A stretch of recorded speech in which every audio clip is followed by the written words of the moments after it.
اعوذ باللہ من الشیطان الرجیم بسم اللہ الرحمن الرحیم صلی اللہ علی سید المرسلین وآلہ الطیبین الطاہرین المعصومین خصوصاً علی مولانا صاحب العصر والزمان واللعنۃ الدائمۃ علی اعدائہم ملعونین۔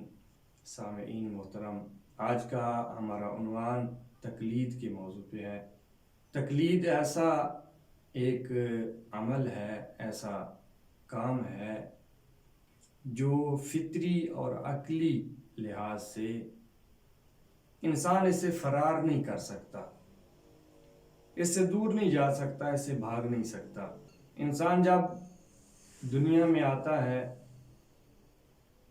ابھی الفاظ تھوڑے تھوڑے سے ابتدائی کلمات ادا کرنا شروع کرتا ہے، تو وہاں سے لے کے اینڈ تک تقلید کے دائرہ میں ہی رہتا ہے۔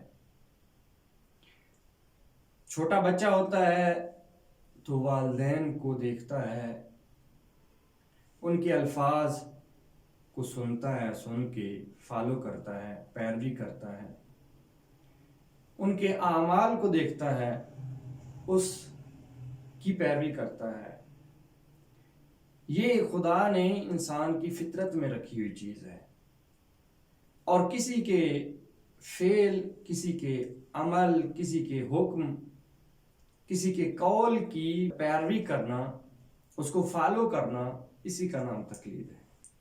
لہذا سرشت و فطرت انسان میں خدا نے یہ رکھا ہے، اور جب بڑا ہو جاتا ہے، مدرسے میں جاتا ہے، سکول میں جاتا ہے، یونیورسٹی میں جاتا ہے، علمی میدان میں خود کو منوا بھی لے، تب بھی تقلید سے فرار نہیں کر سکتا۔ کیوں؟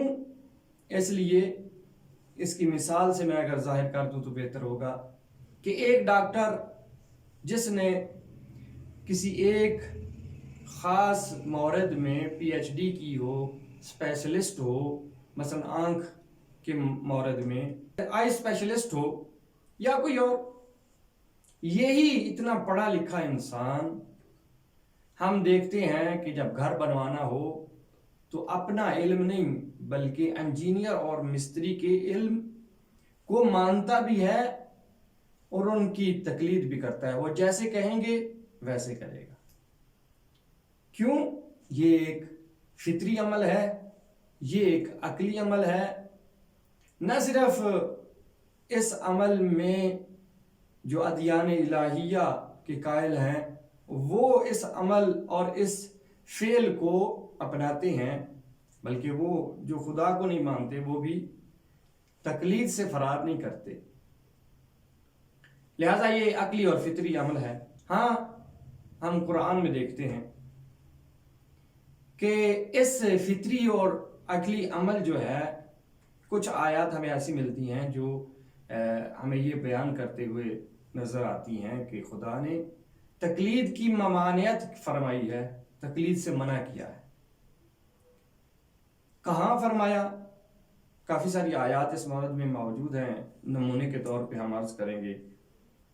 ایک جگہ پہ سورہ بقرہ کی 170ویں آیت میں ارشاد رب العزت ہے، اعوذ باللہ من الشیطان الرجیم نتبع ما الفینا علیہ آباءنا۔ یہ مشرکین کی بات کو بیان کرتے ہوئے خدا فرماتا ہے کہ مشرک یہ کہا کرتے تھے کہ ہم اس چیز کی اتباع کرتے ہیں جس پہ اپنے آبا کو دیکھا ہے، اپنے بزرگوں کو، اجداد کو دیکھا ہے، ہم اس کی اتباع کرتے ہیں۔ یہی اتباع یعنی تقلید۔ اور خدا نے اس کو پسند نہیں کیا، اس کو اچھا قرار نہیں دیا، بلکہ اس کی مذمت فرمائی ہے کہ تم اسلام کے بدلے توحید کے بجائے اپنے بڑوں کی بات مانتے ہو لیکن دین حق کی طرف نہیں آتے۔ وہ اگر جہالت پہ چل رہے ہیں تو ان کی جہالت کی تقلید کرتے ہو لیکن دعوت حق کو قبول نہیں کرتے۔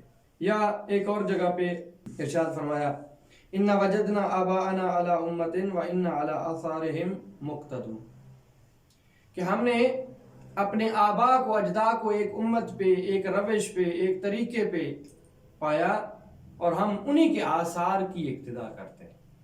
اس میں بھی پچھلی آیت کی طرح مذمت کی گئی ہے کہ تم اپنے بڑوں کی پیروی کرتے ہو لیکن دعوت توحید کو ٹھکراتے ہو، اس طرف نہیں آتے۔ یا ایک اور جگہ پہ فرمایا فقال الضعفاء للذین استکبروا انا کنا لکم تبعا۔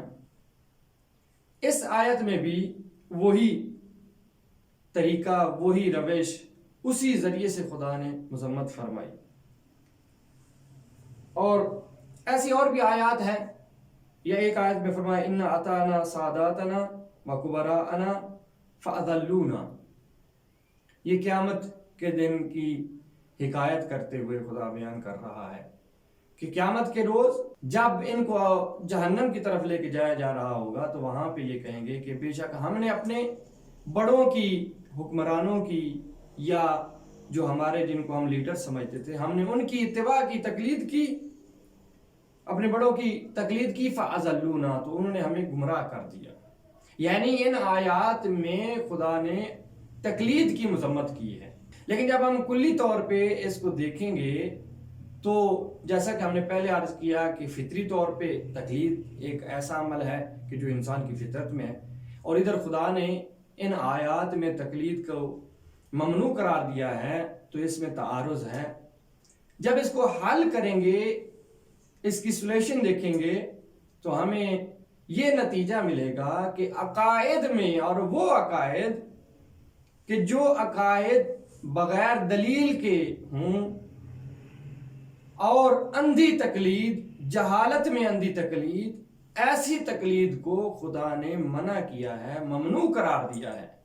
نہ یہ کہ اگر کوئی اچھا کام ہو، عقلی کام ہو، دلیل کے ساتھ کام ہو، علمی مسائل میں تقلید کرنا اس کی ممانعت نہیں کی گئی۔ کیوں؟ اس لیے کہ کچھ آیات تقلید کی حمایت میں، تقلید کی مشروعیت میں بھی قرآن میں موجود ہے۔ تو پھر اس سے یہ پتہ چلے گا کہ جو آیات تقلید کو منع کرتی ہیں، اس کی ممنوعیت پہ اپنا بیان فرماتی ہیں، ان سے مراد وہ آیات ہیں جو جہالت میں تقلید ہوتی ہے، کسی جاہل کی تقلید ہوتی ہے، اندھی تقلید ہوتی ہے، اس کو منع کیا گیا ہے۔ نہ کہ علمی مسائل میں، دین کے مسائل حاصل کرنے میں تقلید کرنے کو خدا نے منع نہیں فرمایا۔